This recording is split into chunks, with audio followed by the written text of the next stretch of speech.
Good morning my dear student. आज हम लोग जैसे कूलाम का नियम में अंकित किए हैं लास्ट लेक्चर में, तो आज गाउस का नियम जो हम लोग पढ़ रखे थे उसी में थोड़ा सा मैटर को आगे प्रोसीड करते हैं।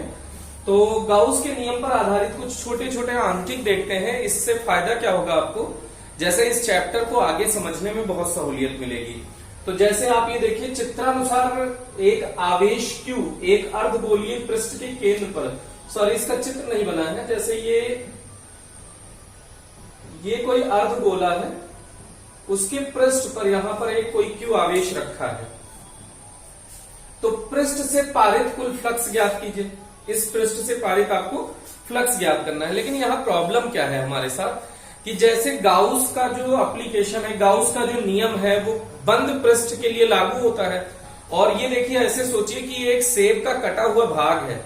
तो जब सेब का कटा हुआ भाग है तो ये ऊपर वाला पोर्शन वैकेंट हो गया, तो ये आवेश आधा तो ढका हुआ है, आधा आवेश खुला हुआ है। तो उस आधे आवेश को ढकने के लिए हमने इस पे एक ऐसा ही अर्धगोले की कल्पना की, एक ऐसे ही अर्धगोले की कल्पना की। अब ये देखिए ढक गया पूरी तरह से। तो बंद पृष्ठ के कारण जो वैद्युत फ्लक्स होता है वो फाई टोटल अगर मान लीजिए, या फाई डैश मान लीजिए, तो फाई डैश वैसे फॉर्मूला होता है Q अपॉन एप्सिलॉन नॉट। तो इस अगर यहाँ Q आवेश रखा था तो ये बंद पृष्ठ हो गया पूरा, Q अपॉन एप्सिलॉन नॉट इसका हो गया। लेकिन अब एक प्रॉब्लम ये है कि ये आधा ही तो गिवन था, आधा तो हमने अपनी तरफ से माना है। तो इस आधे के कारण ही आपको फाइंड करना था। ये तो तुमने सममिति बनाने के लिए, सममितता के कारण तुमने एक वक्र पृष्ठ की एक वैसे ही अर्धगोले की कल्पना की है। तब इस पूरे अर्धगोले के, इस पूरे गोले के कारण जो बंद फ्लक्स है, हुक फ्लक्स है, वो Q अपॉन एप्सिलॉन नॉट है। तो जब आधे गोले के कारण बात करेंगे तो जो फ्लक्स होगा फाई, वो फाई डैश का तो आधा होगा ना। अगर पूरे के कारण फ्लक्स फाई डैश है तो आधे के कारण फाई डैश बाई 2, ये तो कोई भी बता सकता है।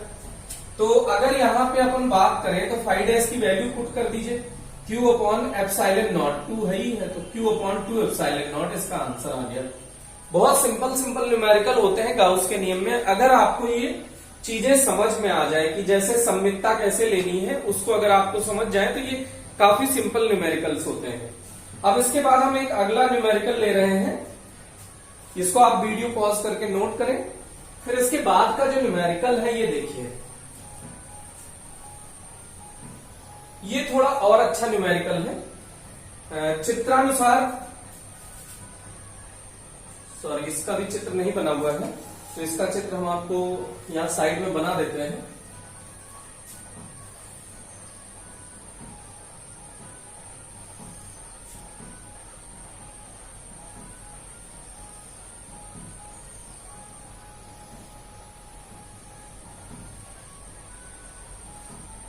ये ए भुजा का है, जैसे इसकी लंबाई, चौड़ाई, ऊंचाई सब ए है, और ये एक समान वैद्युत क्षेत्र E में स्थित है।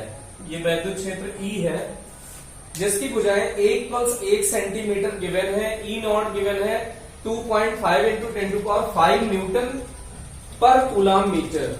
घन से पारित कुल फ्लक्स व परिबद्ध आवेश का मान ज्ञात करना है। तो सबसे पहले घन से पारित कुल फ्लक्स ज्ञात करने हैं। तो अब आप एक बात समझने की कोशिश करिए कि जैसे ये घन जो है, अगर आप ऐसे सोचें, इसको घन मान लीजिए आप, जैसे ये घनाभ है, इसके सभी भुजाएं बराबर नहीं है तो इसलिए, लेकिन आप ऐसे सपोज करें कि ये घन हो, तो इसमें कितने फेस होंगे, 1 फेस, 2 फेस, 3 फेस, 4 फेस, एक ऊपर और एक नीचे, 6 फेस का ये घन होगा। तो आप इसको समझने की कोशिश करिए कि जैसे इसमें इस वाले पृष्ठ का सदिश क्षेत्रफल ये है, इस पृष्ठ का सदिश क्षेत्रफल ऊपर है, इस पृष्ठ का सदिश क्षेत्रफल इधर, इस पृष्ठ का आपकी ओर, इस पृष्ठ का मेरी ओर, इस पृष्ठ का नीचे की ओर, तो इतने इसमें क्षेत्रफल हैं। तो हर फलक के कारण आपको वैद्युत क्षेत्र, वो कुल फ्लक्स ज्ञात करना होगा, और सभी को जोड़ दीजिए तो कुल फ्लक्स मिल जाएगा। इस फलक, जैसे 6 फलक हैं इसमें, तो 6 फलक के कारण आप वैद्युत क्षेत्र ज्ञात, फ्लक्स सबके कारण ज्ञात करिए अलग अलग और सबको ऐड कर दीजिए तो कुल वैद्युत फ्लक्स मिल जाएगा। तो अगर वैद्युत फ्लक्स मिल जाएगा तो क्यू भी मिल जाएगा। कुल आवेश पूछा है शायद। परिबद्ध आवेश का मान ज्ञात कीजिए। तो इसके लिए अपन अब प्रोसीजर आगे प्रोसीड करते हैं कि जो इंफॉर्मेशन है उसको थोड़ा सा अपन यहां साइड में नोट कर लेते हैं कि गिवन है E इक्वल्स E0 एक्स आई कैप और A इक्वल्स 1 सेंटीमीटर को मीटर में कन्वर्ट कर लीजिए 10⁻⁻2 मीटर और E0 गिवन है 2.5 इंटू 10⁵ न्यूटन पर कूलम। अब इसको आगे फर्दर कैसे प्रोसीड करेंगे कि घन में 6 फलक होंगे। अब इसको कोई नाम देना पड़ेगा, जैसे 6 फलक का नाम कुछ लिखने के लिए अलग अलग। तो A B C D पीछे वाले फलक का नाम हमने दे दिया, आगे वाले फलक का नाम दे दीजिए E F G H। अब इसमें 6 फलक देखिए, सभी को हम वैद्युत फ्लक्स निकालना चाहते हैं तो फाई टोटल अपन निकालना चाहते हैं। तो क्लोज्ड इंटीग्रल, पहला फलक एक साइड से शुरू करिए F C B G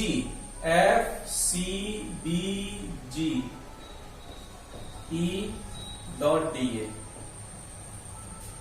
plus closed integral. अब आमने सामने का पहले ले लीजिए H A D E, ये वाला फलक हमने ले लिया E dot dA plus closed integral, ऊपर वाला फलक ले लीजिए E F C D E dot dA plus नीचे वाला फलक ले लीजिए A B G H E dot dA। जगह की कमी के कारण यहां थोड़ा सा इसको छोटा कर देते हैं एक्सेस, तो सामने लिख सकते हैं।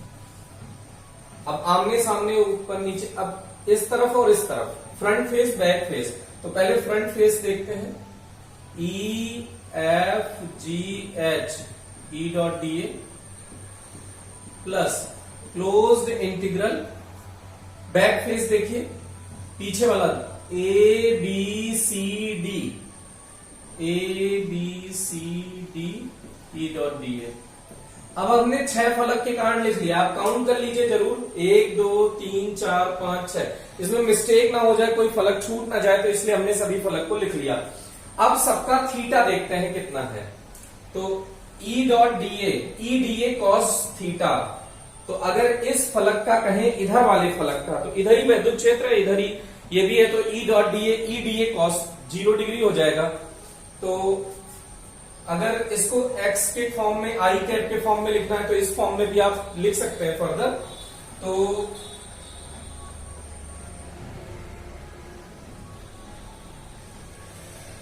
E dA का इंटीग्रेशन हो जाएगा EA कॉस 0 डिग्री प्लस इसका देख लीजिए ABGH नीचे वाले का फेस का क्या होगा, नहीं सॉरी, इसका भी देख लीजिए। अच्छा, ये DA का इंटीग्रेशन कर दिया है, A लिख दिया है बेटा, ये ध्यान देना, DA का इंटीग्रेशन कर दिया है, E तो नियत है बाहर ले लिया, DA का इंटीग्रेशन A हो गया, cos 0 हो गया। अब इसका लिख लीजिए E, DA का इंटीग्रेशन हो जाएगा A और HADE कौन सा फेस है, ये पीछे वाला, तो cos 180 है, EA cos 180 प्लस, अब देखिए इसके कारण EFCD देखिए तो EFCD ऊपर वाला, तो इसके लिए थीटा 90 डिग्री हो जाएगा, तो EA cos 90 हो गया।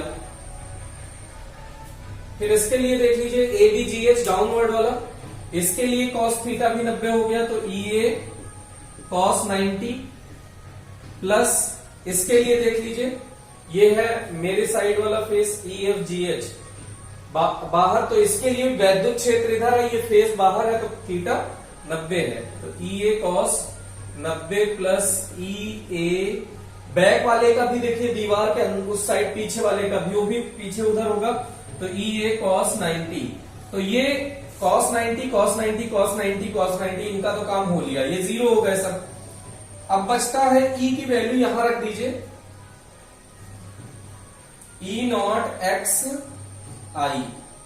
A की वैल्यू है क्षेत्रफल कितना होगा, ए फॉर एरिया, एरिया लंबाई गुणा चौड़ाई, तो स्मॉल ए इंटू स्मॉल ए का हो जाएगा ए स्क्वायर, अभी इसको ऐसे ही रहने दीजिए, फिर cos 0 की वैल्यू 1, ई ए cos 180 की वैल्यू -1, ई का वैल्यू यहां भी रख दीजिए,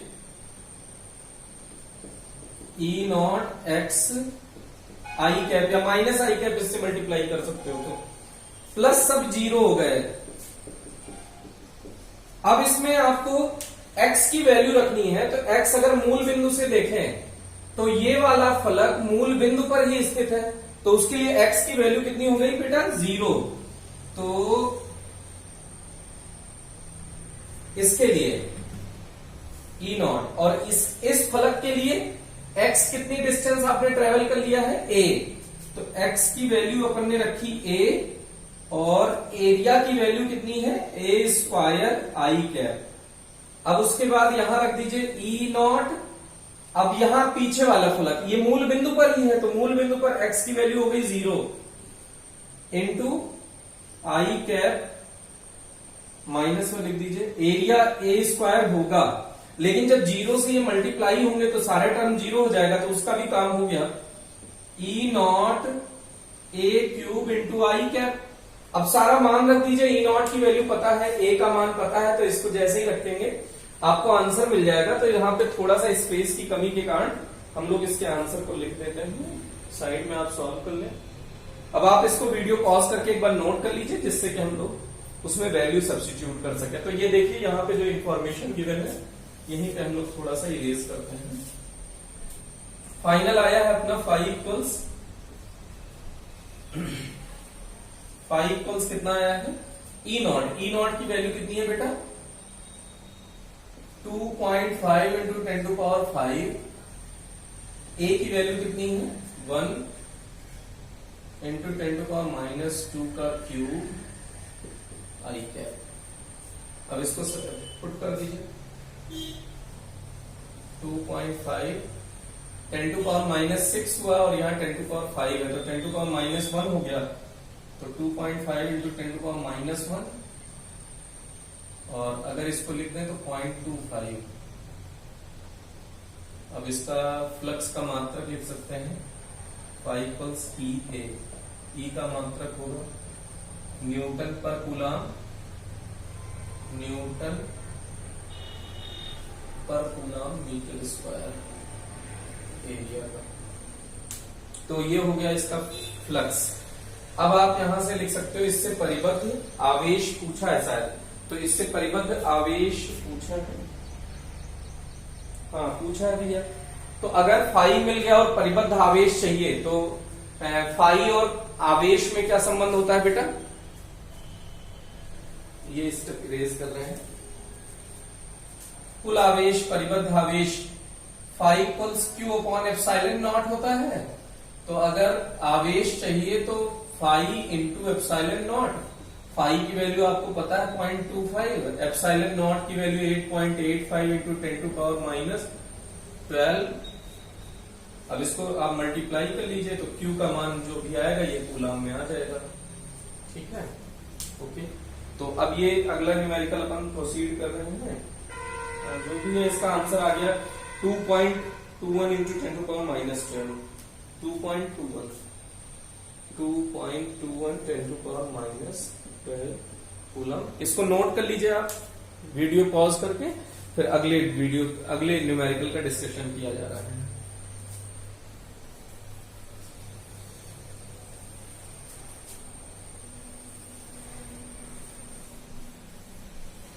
अब इसके बाद अगर अपन बात करें एक अर्धगोलाकार पिंड है जो नियत वैद्युत क्षेत्र में स्थित है। इसके वक्र पृष्ठ से संबद्ध फ्लक्स क्या होगा यदि वैद्युत क्षेत्र आधार के समांतर है और आधार के लंबवत है। तो अगर ये ए पार्ट में आधार के इस आधार का सदिश क्षेत्रफल को अगर हम किसी ए वेक्टर से लिख दें, ए इंटू एन कैप भी लिख सकते हो, ए इंटू ए कैप भी लिख सकते हो, और वैद्युत क्षेत्र इसका ये है, तो ये जो फ्लक्स आएगा ये फ्लक्स दो लोगों का योग होगा। एक तो इस सर्कुलर पोर्शन के कारण इसको सी लिख देते हैं और इस सरफेस एरिया के कारण इसे एस लिख देते हैं। तो फाई जो टोटल है वो आएगा phi C plus phi S. अच्छा, इसमें कोई परिबद्ध आवेश नहीं है इसलिए फ्लक्स तो जीरो होगा। तो अगर ये फाई टोटल जीरो है लिख दीजिएगा साइड में, क्योंकि इस वक्र से परिबद्ध आवेश नहीं है तो इसलिए कुल फ्लक्स शून्य होगा। तो phi C plus phi S, तो ऐसे कह सकते हैं phi C equals minus phi S. आपसे अब फाई सी की वैल्यू फाइंड कर लीजिए। फाई सी इसके कारण होगा, तो इसके कारण जो सदिश क्षेत्रफल है और वैद्युत क्षेत्र है इनके बीच का कोण 90 डिग्री है। तो अगर फाई सी निकालें तो ई ए कॉस 90, तो ये हो गया जीरो, कॉस 90 की वैल्यू जीरो हो गई। अगर ये फाई सी जीरो है तो फाई एस ऑटोमेटिक जीरो हो जाएगा।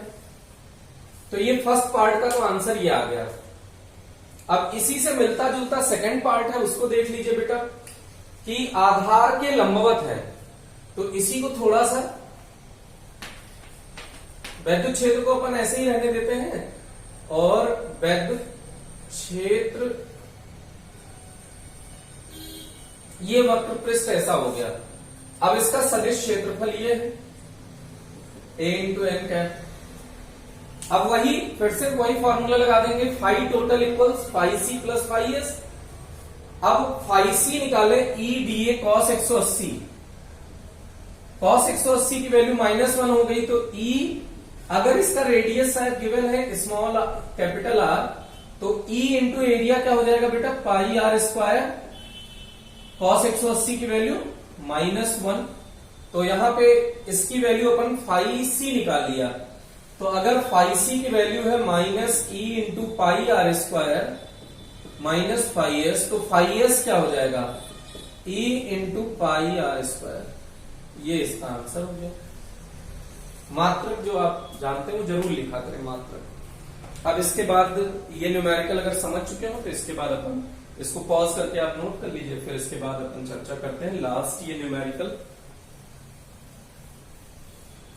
लेकिन इस न्यूमेरिकल जो लास्ट न्यूमेरिकल है इसको समझने के बाद आपको गाउस का नियम में एप्लीकेशन काफी हद तक आ जाएगा। तो अब ये लेकिन इंपॉर्टेंट बहुत है, इसको समझने की कोशिश करिए। ये अगर घन है तो घन का केंद्र कहीं इसके बीचों बीच में यहां कहीं होगा, वो घन का केंद्र हो गया। घन का कोर, कोर माने किनारा, जैसे इसका ये वाला कोर है, ये कोर है, ये कोर है। ऐसे घन में आप देखें तो 1 2 3 4 कोर होते हैं। फिर तीसरा अगर पार्ट कहें तल, तो इसमें ऊपर तल है, नीचे तल है, ऐसे 6 तल है इसमें। तो ये स्थितियां हैं। अब इसके लिए अपन आगे डिस्कशन कर रहे हैं।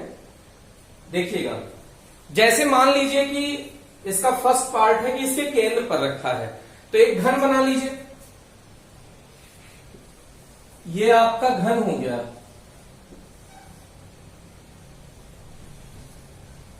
इसके केंद्र पर कहीं रखा हुआ है, तो अगर इसके केंद्र पर रखा हुआ है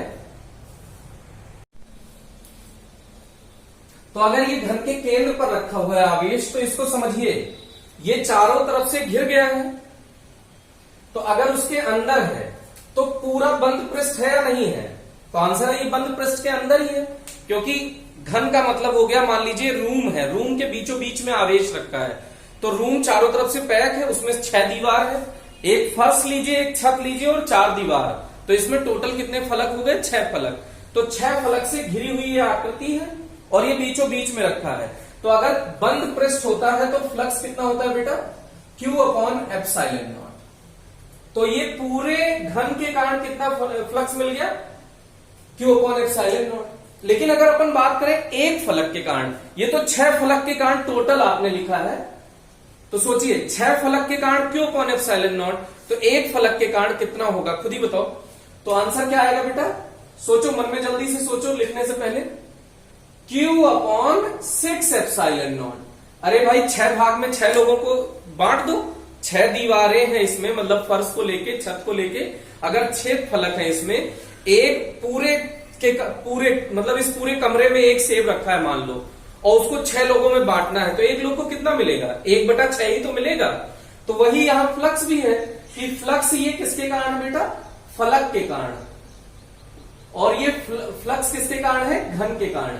तो पहले पार्ट का आंसर क्या हो गया बेटा? जैसे ये Q आवेश है 1 मीटर भुजा वाले घन के केंद्र पर स्थित हो, तो उसके लिए आपको यहां लास्ट में पूछा है कि घन से संबद्ध फ्लक्स बताइए तथा प्रत्येक फलक से संबद्ध फ्लक्स की गणना कीजिए। तो घन से संबद्ध फ्लक्स भी मिल गया और प्रत्येक फलक से संबद्ध फ्लक्स भी मिल गया। अब इसका दूसरा पार्ट देखो।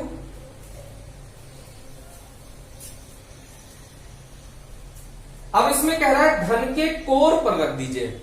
अब ये आप सोचिए, घन, जैसे ये घन है तो यहां पे 4 लाइन है ना, 4 कोर है इसमें, किसी एक कोर पे रख दीजिए। होने को तो ऐसे ऊपर भी कोर है, कई कोर है, लेकिन आप यहां किसी एक कोर पे रख दीजिए। मान लीजिए कि आवेश को हमने इस कोर पे रखा, कोर माने किनारा, तो किसी एक कोर पर जब आपने रखा है तो उसको ढकने के लिए कितने, अगर उसको बंद पृष्ठ के अंदर ले जाना है तो उसके लिए कितने, आप सोचिए कितने घन ऐसे लगा दिया जाए कि ये ढक दिया जाए। जैसे ये आवेश यहां कोने पे रखा हो मान लीजिए, अब आपको कुछ ऐसे समझाते हैं। ये समझ लीजिए कि यहां कोने पर रखा है आवेश, ऐसे ये कोने पर, तो अगर एक बुक ऐसे आप साइड में और लगा देंगे तो अब ये आधा ढक गया, उसके सामने एक बुक और लगा दीजिए और इधर एक बुक और लगा दीजिए, तो ये टोटल चारों तरफ से ढक गया ना। तो अपने लोगों को कितने घन की रिक्वायरमेंट है बेटा? तो आंसर है ऐसे ही 3 घन और लगा दीजिए। जैसे एक तो जब आप इसके साथ में लगाएंगे यहां पे, ऐसे सोचिए, मान लीजिए कि ये घन है और इसके कोर पर किसी किनारे पर रखा गया है, तो जब आप ऐसा करेंगे, एक घन लगाया तो अभी ये आधा ही तो ढका, ऊपर तो आधा खाली रह गया ना, तो ऐसे 2 ईंट और ऊपर रख दीजिए। अगर ईंट आप माने तो 4 ईंट रख देंगे तो ये पूरा अंदर चला जाएगा ना। अगर किनारे पर आप कोने पर एक बिंदी बनाए, उस बिंदी को आपको ढकना है, या आप सोचिए कि यहां पे एक बिंदी है, इसे ढकना है, तो कितने घन चाहिए? तो एक ईंट मान लो, तो एक ईंट ये है, एक ईंट ऐसे और रख दो, तो ये बिंदी ऊपर वाला रह जाएगा और नीचे वाला ढक जाएगा। ऊपर एक घन रखो और एक घन इधर रखो, तो ये चारों घन के अंदर आ गया कि नहीं आ गया? या ऐसे मान लो कांच की गोली है, उसे ढकना है, तो ये घन है, यहां पे कांच की गोली रखी है कोने पे, तो अगर यहां एक और ईंट रख दोगे या एक और घन रख दोगे तो आधी गोली नीचे उसके अंदर चली जाएगी, लेकिन आधी ऊपर की तो खुली रह जाएगी ना। तो उसको ढकने के लिए एक ईंट ऊपर रख दो, एक ईंट और उधर साइड में रख दो, तो अगर 4 ईंट लगा दोगे तो ये अंदर का कांच ढक जाएगा कि नहीं ढक जाएगा? तो इसको सोचना है आपको, थोड़ा कॉमन सेंस लगाना है। अगर नहीं समझ में आए तो वीडियो में कमेंट सेक्शन में जरूर बताएं। तो ऐसे ही आपको 4 घन की रिक्वायरमेंट हुई। तो जब 4 घन से बना, 4 घन के कारण जो फ्लक्स है,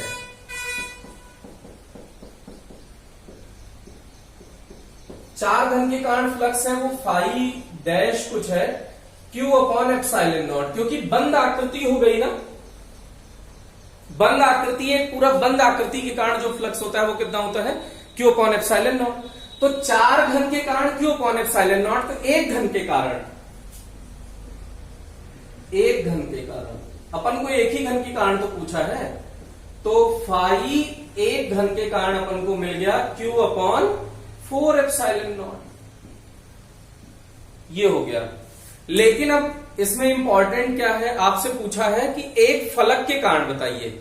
अब यहां पे थोड़ा सा सोचना है आपको कि ऐसे सोचिए कि मान लीजिए ये ईंट रखी है, ये ईंट रखी है, उसके ऊपर 2 ईंट रखी है, तो इस तरफ कितने फलक हो गए? 1 2 3 4, ऐसे इधर 4 हो गए और 8 हो गए, इधर इधर 9 10 11 12 13 14।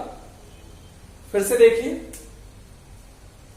जैसे आपने 4 ईंट लगा दी ऊपर, 4 ईंट को ऐसे समझिए कि 1 2 3 4 ईंट लगी है, तो 4 ईंट में ये ऐसे किताब है मान लीजिए, और यहां एक किताब है, यहां एक किताब है, यहां एक किताब है, तो ऊपर तो सभी को दिख रहा होगा कितने फेस हो गए बेटा?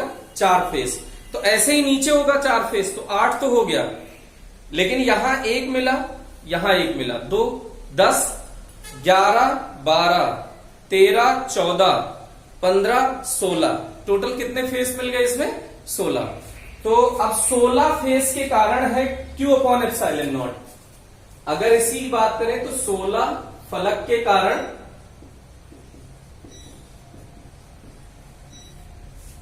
फाई डैश कितना है? Q upon epsilon not. वो फाई डैश चाहे 4 घन के कारण कहो या 16 फलक के कारण, तो एक फलक के कारण, फाई फलक के कारण कितना होगा? Q upon 16 epsilon not. Okay, अब इसमें थर्ड पार्ट आपको जो है बहुत सिंपल है, उसमें कुछ प्रॉब्लम नहीं है। इसके तल पर रख दीजिए, तल पर रख दीजिए का मतलब यहां आप ऊपर रख दीजिए, मान लीजिए ऊपर भी तो तल है, तो एक ही जैसे घन रखोगे ये तुरंत ढक जाएगा। तो आपको कितने घन की रिक्वायरमेंट हुई बेटा? 2 घन की रिक्वायरमेंट हुई। तो अगर आप इसके तल पर रखते हैं यहां, तो ऐसा ही एक घन और लगा दीजिए ऊपर से, ये ढक जाएगा तुरंत। तो तल वाला तो कॉम्प्लिकेशन नहीं है। तो इसका मतलब कितना घन लगा आपका? 2 घन। तो 2 घन के कारण फ्लक्स कितना होगा? ये थर्ड पार्ट बता रहे हैं, सेकंड पार्ट अभी तक जो लिखा था वो सेकंड पार्ट था। अब अपन चर्चा कर रहे हैं थर्ड पार्ट की, सी पार्ट की, कि तल पर रख दें। तो 2 घन के कारण फ्लक्स कितना है बेटा? Phi dash equals Q upon epsilon not. तो 1 घन के कारण कितना होगा? Q इक्वल्स वो phi equals Q upon 2 epsilon naught. अब यहां फलक काउंट करना है, फिर से वही। तो फलक काउंट करना है, तो देखिए ऊपर नीचे 2 ईंट रखी है, तो आप इस साइड देखिए कितने फेस हो गए? 2। ऐसे इस साइड कितने हो गए? 2। आपके साइड कितने हैं? 2। मेरे साइड कितने हैं? 2। तो कितने हो गए बेटा? 8। एक ऊपर और एक नीचे, 10 फलक हो गए, नहीं हुए? फिर से समझ लीजिएगा, इसमें कॉम्प्लिकेशन नहीं आना चाहिए बेटा। एक फलक, एक घन ये है, उसके ऊपर एक घन ये है, तो यहां एक हाथ का ये फलक मिल जाएगा, दूसरे हाथ का एक फलक मिल जाएगा, 2। ऐसे मेरे साइड भी होगा, ऐसे इस साइड भी तो है, ऐसे इस साइड भी है, तो टोटल कितने हो गए? इधर 2 इधर 2 इधर 2 इधर 2, 8 हो गए। एक ऊपर है एक नीचे है, तो टोटल कितने हो गए बेटा? 10। तो यहां 10 फलक हो गए। तो 10 फलक के कारण जो फ्लक्स है वो Q अपॉन एप्सिलॉन नॉट है। तो एक फलक के कारण फ्लक्स कितना होगा? Q upon 10 epsilon naught. ये इसका आंसर हो गया। तो ये सी पार्ट का कैलकुलेशन खत्म करते हैं अपन। इस तरह से ये न्यूमेरिकल समाप्त होता है। अब आपको गाउस के नियम के अनुप्रयोग आसानी से समझ में आ जाएंगे, जो हम लोग गाउस के नियम का अनुप्रयोग कर रहे हैं। और उसमें यह भी जानना है कि पृष्ठ सममित क्यों लेते हैं। जैसे कि आपने देखा, सममिति लेने का बहुत फायदा हमको मिला। सममिति के कारण ही हम फ्लक्स बड़े आसानी से निकाल सकते हैं, नहीं तो घन के कारण अगर फ्लक्स कैलकुलेट करना होता तो बहुत कॉम्प्लिकेशंस होते। अगर यही कूलाम का नियम सोचिए और वैद्युत क्षेत्र निकालना हो, फ्लक्स मिल गया तो वैद्युत क्षेत्र तुरंत मिल जाएगा। तो अगर वैद्युत क्षेत्र कूलाम के नियम से निकालना होता तो इसमें कितनी कॉम्प्लिकेशंस होती। लेकिन अब देखिए आपने कितना सिंप्लीफाइड कर दिया इसको। तो इसके बाद अपन, हाँ बेटा, तो अब गाउस के नियम के अनुप्रयोग अपन करने जा रहे हैं। तो अब गाउस के नियम में सबसे मेन बात है, पहली बात है कि आप जो फॉर्मूला हमने डिराइव किया था वो इसीलिए डिराइव किया था कि यहां पे आपको कभी भी प्रॉब्लम होएगी, कोई भी एप्लीकेशन करेंगे तो यही फॉर्मूला यूज करेंगे कि phi equals Q upon epsilon naught. ये Q ना कहते सिग्मा Q है, सभी आवेशों का योग है। और इसी का एक फॉर्मूला और है, closed integral E dot D A. आप विश्वास कीजिए एक ही फॉर्मूला यही आप यूज करेंगे और इतने कॉम्प्लिकेटेड न्यूमेरिकल से या इतने कॉम्प्लिकेटेड डेरिवेशंस हैं और सारे डेरिवेशन सिर्फ इसी फॉर्मूले पे आप लगा देंगे। तो ये इसका मतलब बहुत इंपॉर्टेंट फॉर्मूला है। तो सबसे पहले इसको आपको कंसीडर करना है, हर डेरिवेशन में ये अप्लाई करना है। दूसरी प्रॉब्लम क्या है इसमें कि जो चयनित पृष्ठ है वो सममित होना चाहिए। अब चयनित पृष्ठ सममित होना चाहिए तो उसमें सममिति में दो शर्त और है। पहला, जो वैद्युत क्षेत्र है वो जो चयनित पृष्ठ है उसके समांतर होना चाहिए या लंबवत होना चाहिए। जो आपने मतलब मान लीजिए गाउसियन पृष्ठ जो चयन किया है, उस चयनित गाउसियन पृष्ठ का जो पृष्ठ है वो वैद्युत क्षेत्र जो भी होगा, वैद्युत क्षेत्र तो आप जानते हैं कि कोई आवेश है वो वैद्युत क्षेत्र कैसे पैदा करता है। तो जो वैद्युत क्षेत्र है उसके कारण जो चयनित पृष्ठ है वो उस वैद्युत क्षेत्र के या तो समांतर हो और या तो लंबवत हो।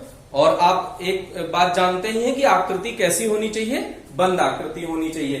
तो इसमें सबसे पहले आपको वैद्युत क्षेत्र का और संपूर्ण पृष्ठ के लिए वैद्युत क्षेत्र समान होना चाहिए। जो संपूर्ण जो वस्तु है उस पर जो आवेशों का वितरण है वो समान रूप से वितरित हुआ होना चाहिए। अर्थात संपूर्ण पृष्ठ के लिए, संपूर्ण वस्तु के लिए वैद्युत क्षेत्र का परिमाण एक जैसा होना चाहिए। तो ये दो तीन बातें हैं जिसकी सहायता से आप गाउस का नियम लगाकर बहुत कठिन जो पोर्शन था जो जिसके कारण वैद्युत क्षेत्र निकालना इतना आसान नहीं हुआ करता था पहले कूलाम के समय में, उस सब को गाउस ने बहुत आसान बना दिया सिर्फ इसी बात को लेकर। तो अपन लोग उसी में देखते हैं और हमारे जो कोर्स में है 11th 12th या IIT जेई या मेडिकल के कोर्स में वो सिर्फ यही इसके एप्लीकेशंस हैं।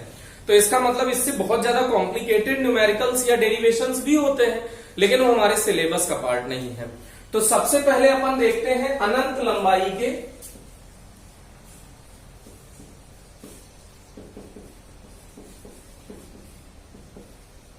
रेखीय चालक तार के कारण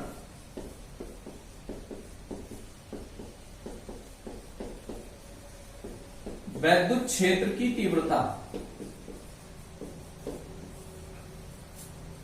अनंत लंबाई का रेखीय चालक तार है, उसके कारण वैद्युत क्षेत्र की तीव्रता। अब सबसे मेन फर्स्ट पॉइंट पे अपन डिस्कशन करते हैं। ये सब डिस्कशन का पार्ट नहीं है वैसे, लेकिन अगर आप इन चीजों को समझेंगे ना तो आपको बहुत ज्यादा चीजें आसानी से समझ में आएंगी। जैसे मान लीजिए अनंत ही क्यों लिया, एक सीमित आकृति की लंबाई हो सकती थी, सीमित तार के कारण भी वैद्युत क्षेत्र निकाला जा सकता था। लेकिन आप सोचो सीमित वाला हमारे कोर्स में ही नहीं है, सीमित तार के कारण वैद्युत क्षेत्र निकालना हमारे कोर्स में नहीं है, अनंत लंबाई के कारण हमारे कोर्स में है। उसका रीजन समझने की कोशिश करें कि जैसे ये मान लीजिए तार है, इसकी लंबाई कितनी है बेटा, अनंत है।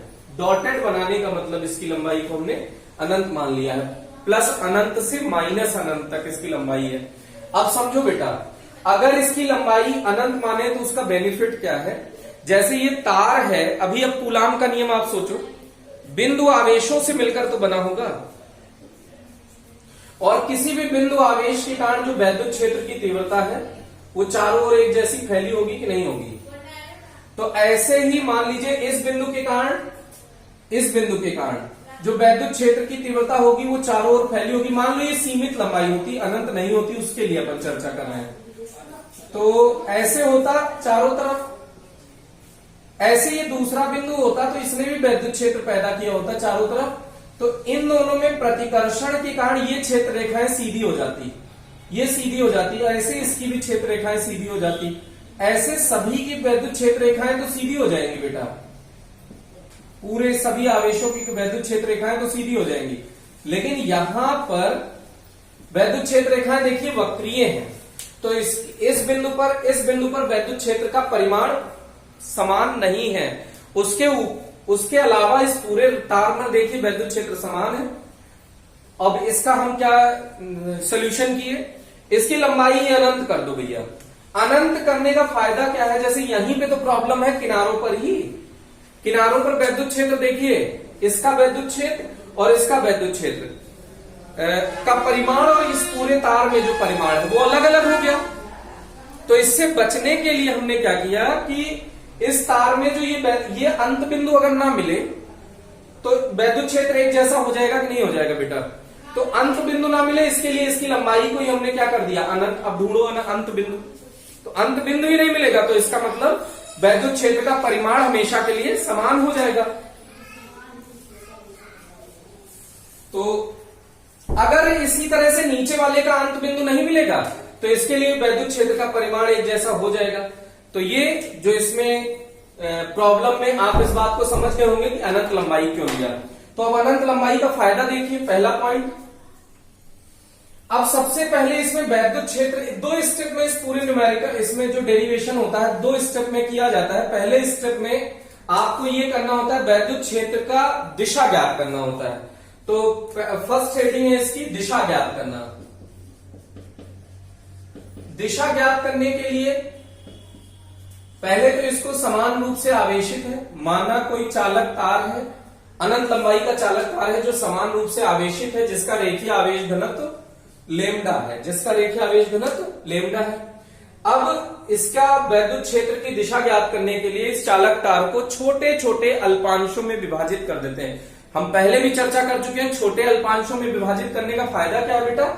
जैसे जैसे ये छोटे अल्पांशों में विभाजित कर दोगे तो जब ये छोटे अल्पांश में विभाजित हो जाएगा तो ये बिंदु आवेश जैसा व्यवहार करेगा ना बेटा। तो बिंदु आवेश जैसा अगर व्यवहार करेगा तो इसके लिए वैद्युत क्षेत्र की तीव्रता निकालना बड़ा आसान होगा। तो इसीलिए इसको छोटे छोटे अल्पांशों में विभाजित कर लेते हैं।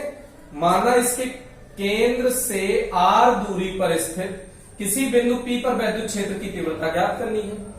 तो इसका कोई मध्य बिंदु नहीं मिलेगा क्योंकि अनंत लंबाई है, लेकिन हमने कंसीडर किया है कि ये dq आवेश है और ये dq आवेश है। तो इसने इस बिंदु पर वैद्युत क्षेत्र की तीव्रता dE1 इस दिशा में लगाई होगी और इस dq आवेश ने इस P बिंदु पर वैद्युत क्षेत्र की तीव्रता dE2 इस दिशा में लगाई होगी। अब इसमें मान लीजिए ये थीटा कोण है, तो इसका घटक वियोजन कर लीजिए dE1 और dE2 का, क्योंकि हमने बता रखा है सदिश राशि है, घटक वियोजन करके ही आपको इसका समाधान मिलेगा। तो ये घटक वियोजन कर लीजिए तो dE2 cos थीटा, जिससे थीटा बना है, और ये dE2 sin थीटा। इसी तरह से dE1 का इस दिशा में घटक क्या हो जाएगा, dE1 cos थीटा, और इस दिशा में घटक क्या हो जाएगा, dE1 sin थीटा। इस तरह से हम ये कह सकते हैं घटक वियोजन करने के उपरांत। अच्छा, ये dq आवेश है और ये दूरी बराबर है, तो dq आवेश और दूरी अगर बराबर है तो dE1 और dE2 का मान भी बराबर होगा। dE1 वेक्टर और dE2 वेक्टर का परिमाण बराबर होगा।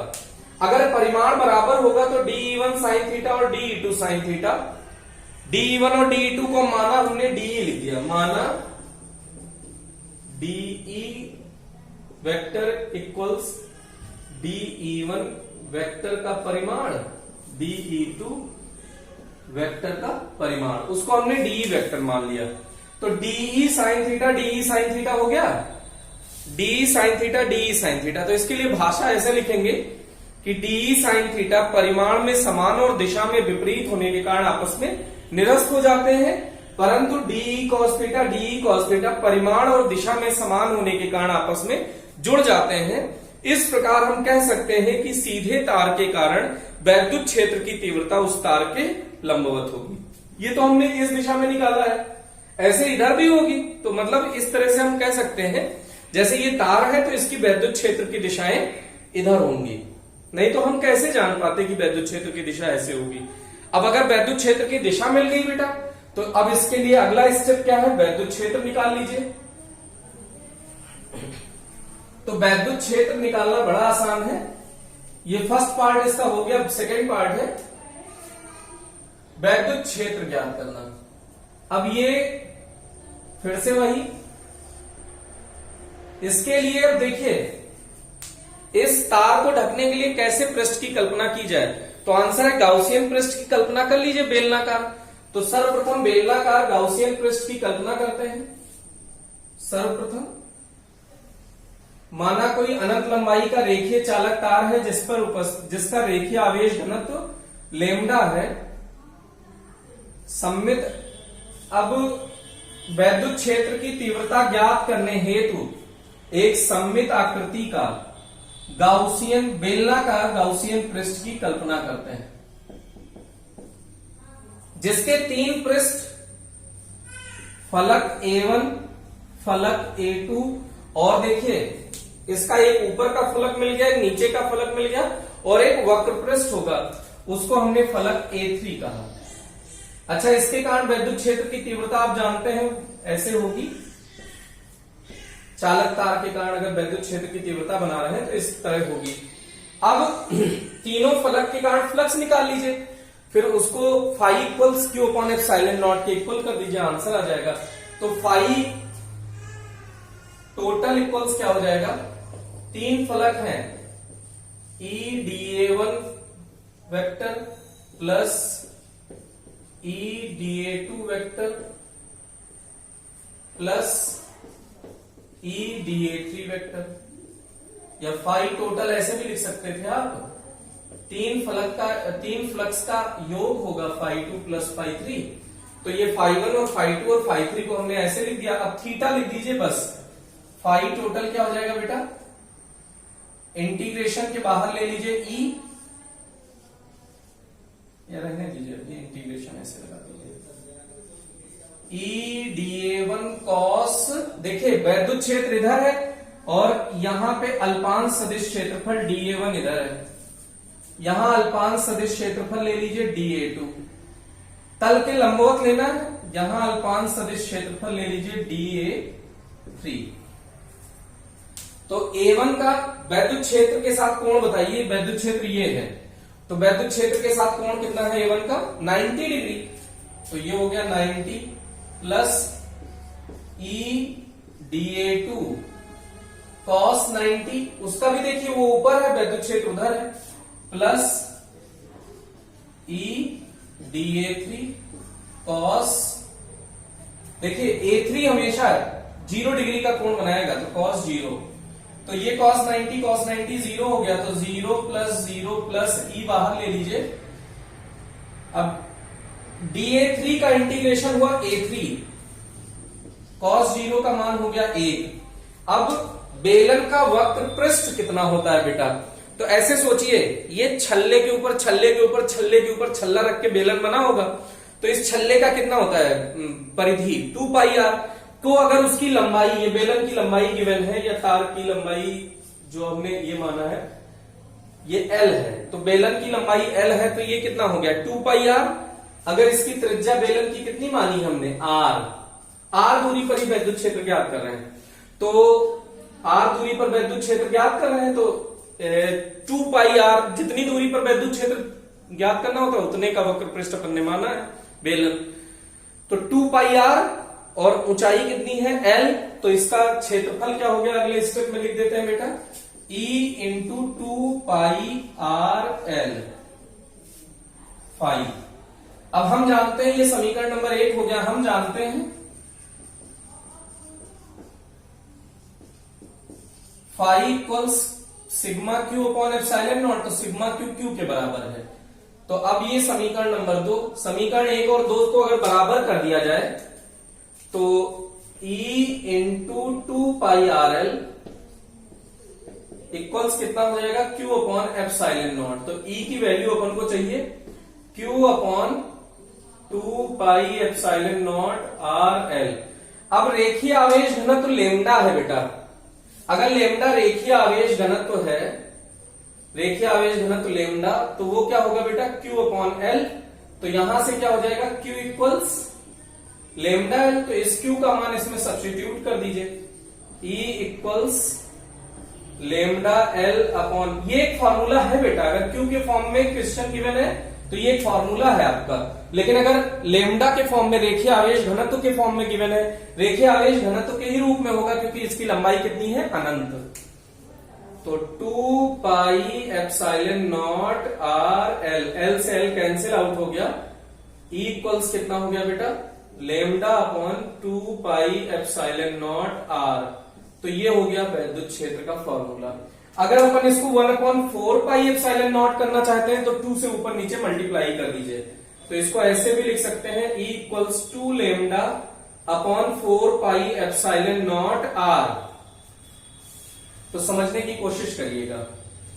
अब 1/4πε0 टू के लिख सकते हैं, तो E इक्वल्स कितना हो गया बेटा 2k लेमडा अपॉन आर। अब इसको सदिश रूप में चाहे तो लिख दीजिए, तो सदिश रूप में क्या हो जाएगा बेटा E equals 2k lambda upon R into R cap. ये हो गया फॉर्मूला। ओके, अब इसमें थोड़ा सा और देख लीजिए कि अगर ग्राफ बनाना हो E और R के बीच में, तो ये बेटा E हुआ, ये R हुआ, ये व्युत्क्रमानुपाती है, E व्युत्क्रमानुपाती R है, तो E व्युत्क्रमानुपाती R का ग्राफ रेक्टेंगुलर हाइपरबोला। अगर E और 1/R में ग्राफ बनाना हो, E और 1/R में, तो ये सीधी रेखा हो जाएगी, और E समानुपाती लेमडा है, यहां से देख लो E समानुपाती लेमडा, ये तो E समानुपाती लेमडा है, तो E और लेमडा में अगर ग्राफ बनाना हो तो भी ये सीधी लाइन मिलेगी। ओके, ये बहुत इंपॉर्टेंट डेरिवेशन है, तो इसको आप बहुत अच्छे से कई बार प्रैक्टिस करें। ये डेरिवेशन जब आपको आ जाए तो आगे आपको फर्दर हम इसके आगे प्रोसीड करेंगे। Thank you.